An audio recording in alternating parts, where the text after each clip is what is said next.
Hello, today is Sunday. What the heck day is it? Sunday.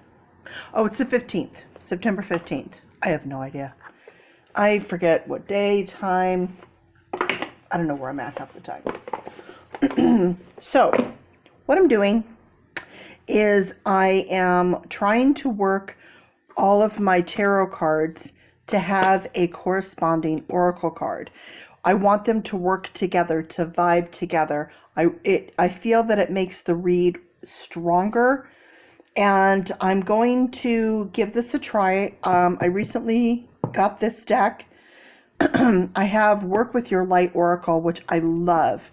Absolutely adore this deck so much. Sorry, my voice is going out, but that's life. So I'm going to do a read. I'm going to work these two together, and let's see how it goes. Let's see if they vibe, don't vibe, and,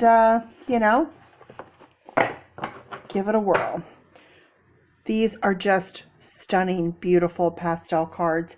I haven't edged them, and I'm dying to do that because I just think that they need it a lot. I love this box.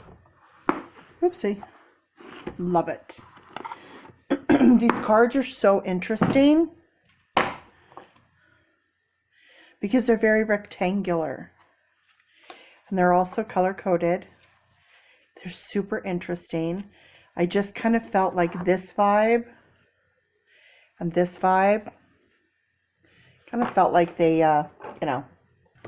had something. So this is what we're going to do. Shuffle these up. I do everything completely different than anybody else. I feel like being unique is okay. Doing it your own way is okay. As long as it works for you, then I say absolutely go for it. Do it. For all of you professional, experienced tarot card readers, everything I'm about to do is going to make you insanely irritated and probably piss you off. But this is just how I do it. So when cards come out, I can see them, and I know that that's the card that Spirit wants me to pull. I don't ask a specific question because I don't have someone here. Ooh, those are kind of a lot of cards. And then when I pop it down, see how that card just does not want to go away? That means that card needs to be pulled. Now you see how they're all nice and neat? So if I'm sitting here tapping, like for instance, if I have this card and I tap it,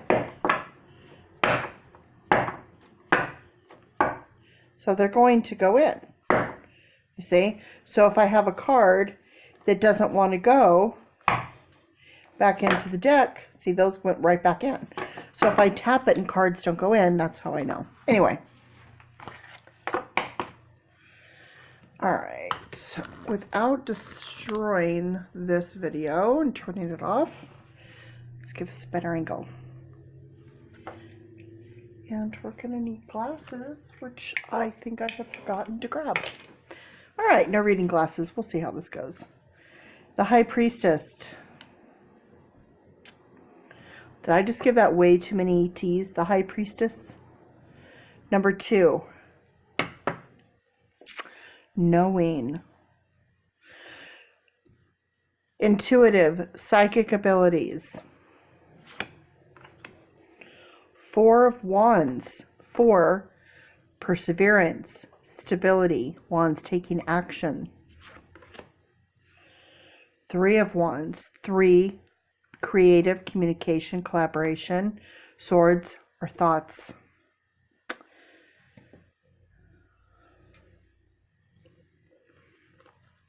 Next, we have 4 of Swords. Move that over. Another 4. And another sword. So we have the 3 and the 4. So perseverance, grounding, stability, thoughts. Another 3. And the Empress, Mother Nature, nurturing. 3 and 3, 4 and 4. 2, 3, and 4. Seeing a pattern here. 9 of Hearts. 9 being complete. Hearts being emotions. And love, by the way, love is not always romantic. Love is love. Whether you love your husband, whether you love your children, whether you love a best friend, there's different forms of love.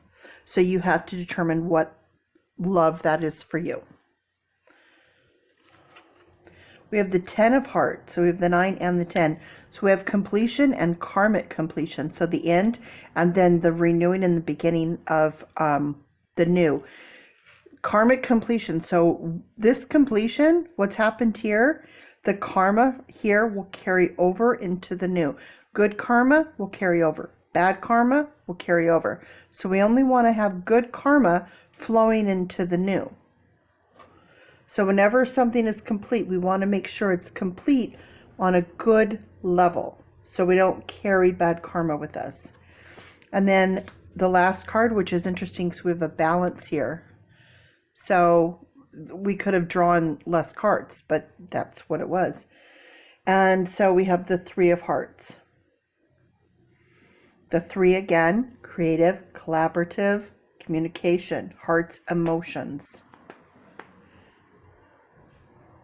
So we have air and water. And we have air over here on its own. So our thoughts.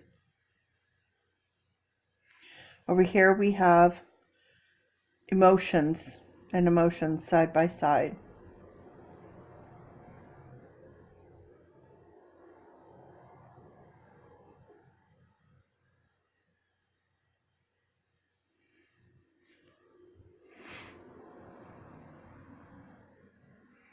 So if we were to do past, present, future, and then recent, past, present, future, current, past, present, future kind of thing. 1, 2, 3, 4, 5, 6, 7, 8.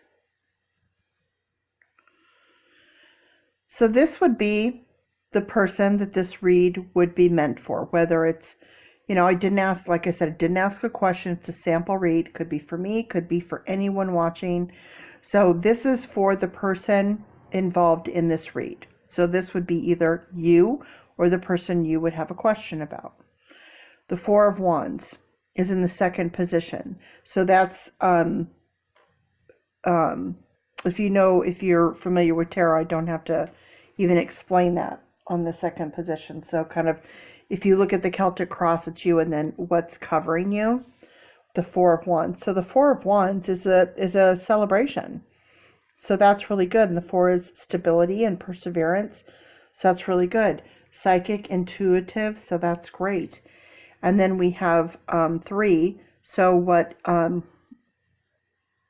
the third position, the 3 of Swords. So again, creative, collaborative communication, swords being our thoughts.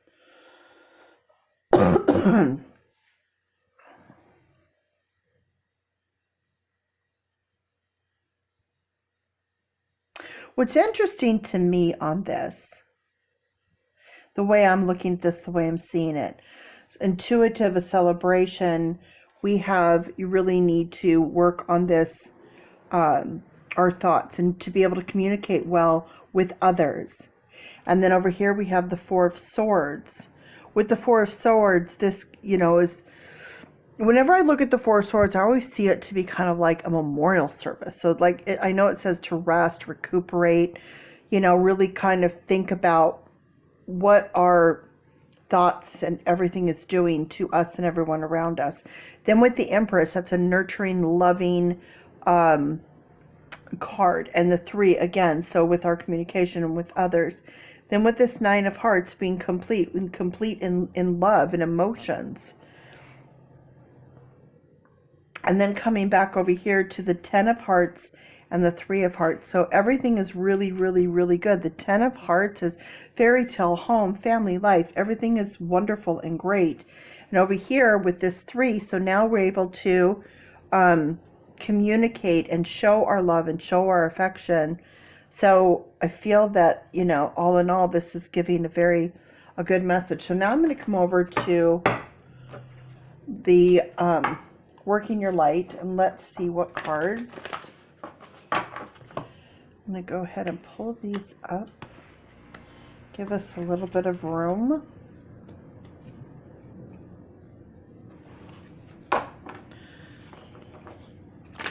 I always like to do this on camera so you could see, for the main reason is that sometimes crazy cards will pop up and people, if they don't see me pull it from the deck after shuffling, they'll be like, oh, she planned that. No. Nope. So we have to make sure to get that. Oh, let's make, oh, okay.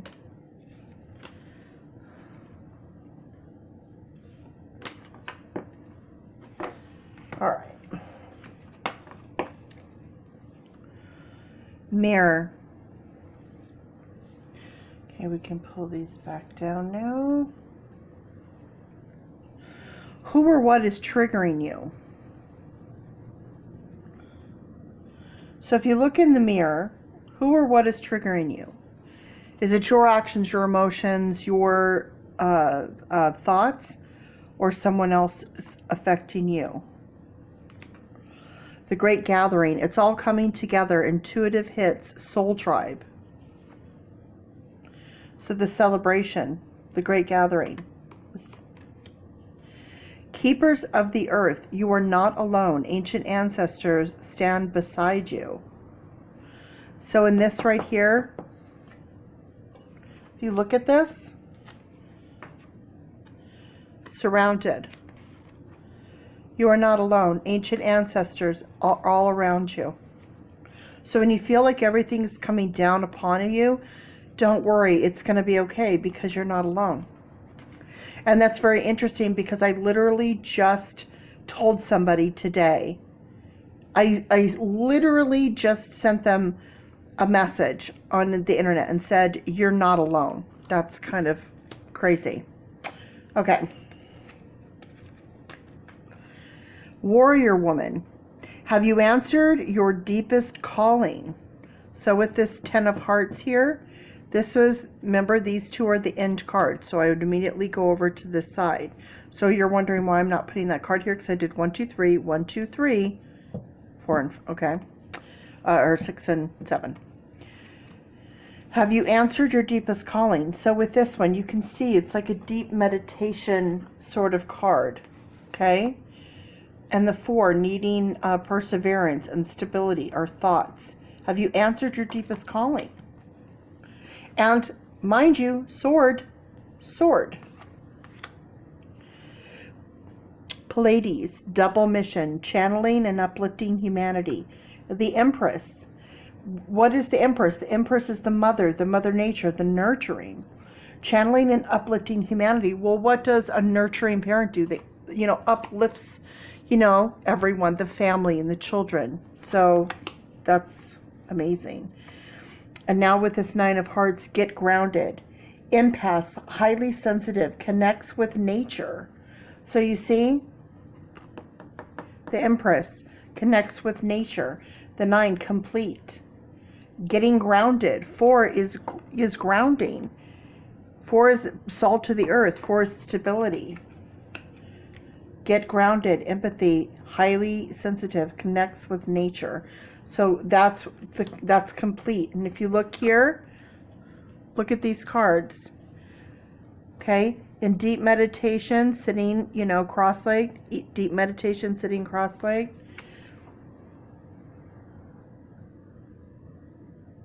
So if this, and you notice this is how many cards I got.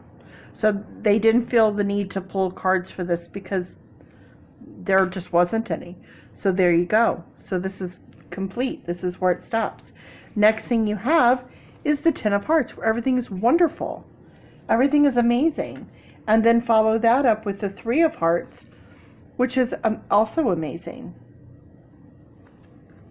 So now, after all this, everything is good. After all this, everything is now good because now you're able to collaborate, be creative, and communicate well. Now, this is where I find I get strong readings, is when cards meet up with each other. They correspond with each other. When the numbers are matching up. There's all different things that the universe and our ancestors and our spirit guides and our guardian angels can do to get us to go, hello, are you paying attention? For me, what I've learned is that you have to pay attention. And you have to know that things don't happen for no reason. There's no such thing as coincidence. Everything is for a direct purpose. So when these cards are meeting up, you think it's a coincidence that this sword card happened to fall directly onto this sword card? That this one right here is showing the angel, and this one right here shows the angel. See that? The angel being surrounded. Here we go, the angel. See the wings, the angel. And it's saying you're not alone. Ancient ancestors stand beside you. They're all beside you. They're beside you. I mean, these things are not coincidental. This one talks about channeling and uplifting humanity. And the Empress card is all about love and uplifting and Mother Nature and, you know, that nurturing. I mean, you can't really argue that. And I didn't do my astrology or my numerology with this read because I wanted just to keep it about these two cards to kind of see how they fit together. I think that they're fitting together perfectly. They gave me the exact amount of cards that were needed. The oracle cards gave me the exact amount of cards that they felt I needed. They didn't feel like these cards need anything. Now, if you wanted to look at the bottom of the deck, and a lot of people will do that with tarot. Not a lot of people will do that with oracle. But if you want to look at the bottom of the deck, but at this point you're kind of pushing it, and as far as I'm concerned, I don't usually do that with oracle, because oracle will give you what it gives you. But this one is dancing with life. Do something to change your energy. So that's why I normally don't go to the bottom of the deck. Birthing a new age. Birthing new creations, dreaming a new world into being. So, dancing with life. Do something to change your energy. Dancing. These ladies are dancing. You know, you could say that, you know, goes with that. And then this one, birthing new creations, dreaming a new world into being. Well, this is karmic completion. So you're dreaming a new world into being. It's all happy. It's all good.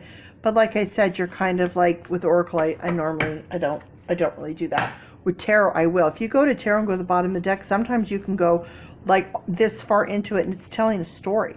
I'll just go card after card after card, and it just goes on to tell this amazing story. So I feel, my personal opinion, I love these decks together. I think they worked really well together. If anyone's watching this and this resonated with you, then you'll have to agree these do work well together. And the fact that it gave out that message that you're not alone, I literally just told somebody that today on the internet, is to me a message that tells me that I'm on the right path here. I'm so glad I got these cards. I just feel like they are just magical. And I love a unique deck. I love how they're the size of them. I actually want to do with my sleeping tarot that I'm designing right now. I'm really going to be doing this size, and they're going to be rectangular, and the so it's like a panoramic, since it's going to be the Sleeping Beauty style in the Renaissance. So it's going to be going across this way in the panoramic view, which I can't wait to do. So when you're doing your read, instead of it being normal, you're going to have it, and it's going to be like this. It's just going to be really unique, and I can't wait. I can't wait. So hopefully, you know, hopefully that'll happen soon. I'm so glad that you popped by for this video. And again, this was the Enchanted Tarot, in case you're wondering what deck that was. And also working with your light. Have a great Sunday.